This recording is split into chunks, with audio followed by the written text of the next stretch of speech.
नमस्ते भारत। आप सभी श्रोताओं को सुबह का नमस्कार। मैं नीरज साहा, आप सुन रहे हैं IK न्यूज। आइए नजर डालते हैं सुबह की प्रमुख खबरों पर। नशे में चला रहे हैं गाड़ी, ग्लेशियर्स त्रासदी में लापता, मई में समाप्त होगी दोनों परीक्षाएं, स्कूलों में रौनक, मां नारायणी सामाजिक कुंभ का हुआ शंखनाद। आइए सुनते हैं अब खबरें विस्तार से। जनपद कुशीनगर सहित नगर पडरौना में देखा जाए तो शराब पीकर गाड़ी चलाने वालों की कमी नहीं है। इस वजह से आए दिन मार्ग दुर्घटना एक मुख्य कारण बनी हुई है। नशे की लत में गाड़ी चलाना आजकल नया ट्रेंड बना हुआ है। पार्टी अटेंड करके नशे में गाड़ी चलाना या फिर लंबी दूरी यात्रा से मार्ग के बीचों बीच स्थित ढाबों पर शराब पीकर अपनी थकान दूर करना एक फैशन बन गया है। यही कारण है कि नशे में गाड़ी चलाने से मार्ग दुर्घटना अपनी चरम पर पहुंच गया है। इस वजह से वाहन चालक स्वयं के साथ साथ अन्य निर्दोष लोगों को भी दुर्घटना का शिकार बना लेते हैं। लेकिन इतना सब कुछ होते हुए भी यातायात विभाग द्वारा केवल निर्देश दिए जाते हैं कि शराब पीकर नशे में गाड़ी न चलाएं। लेकिन स्थिति यह है कि वर्तमान में ये मनबड़ युवक रात में पार्टी से शराब पीकर अंधाधुंध गाड़ी चलाते हैं तो दिन में टेम्पो चालक शराब के नशे में गाड़ी चलाते हैं।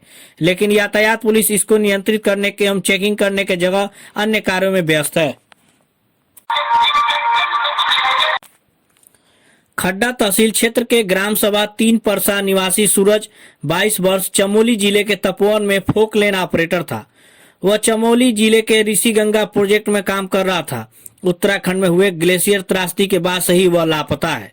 बुधवार को घटना की जानकारी होने के बाद तहसीलदार खड्डा डॉक्टर SK राय 3 परसा गांव पहुंच परिजनों से जानकारी ली। वह हर संभव सरकारी सहायता का भरोसा दिलाया।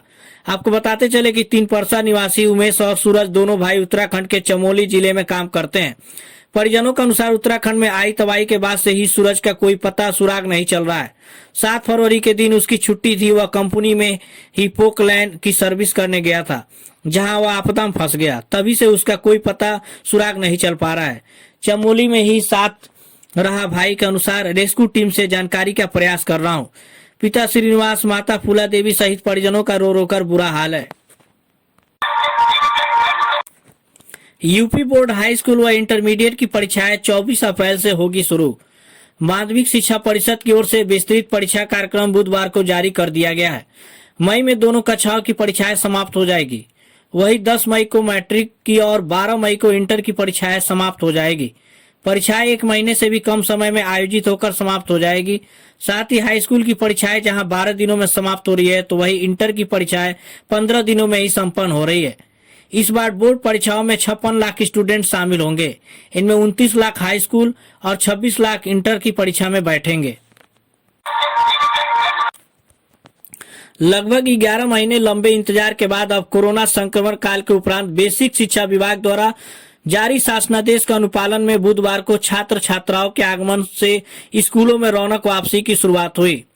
जूनियर हाई स्कूल स्तर के विद्यालय खुलने के बाद प्राथमिक स्तर के विद्यालय भी अब मार्च माह के साथ ही खुल जाएंगे। करीब 11 माह के बाद जूनियर हाई स्कूल स्तर के विद्यालय बुधवार को खुल गए। शासनादेश के पहले दिन सिर्फ कक्षा 8 के बच्चों को स्कूल बुलाया गया था। ऐसे में स्कूल खुलने के बावजूद काफी सन्नाटा रहा।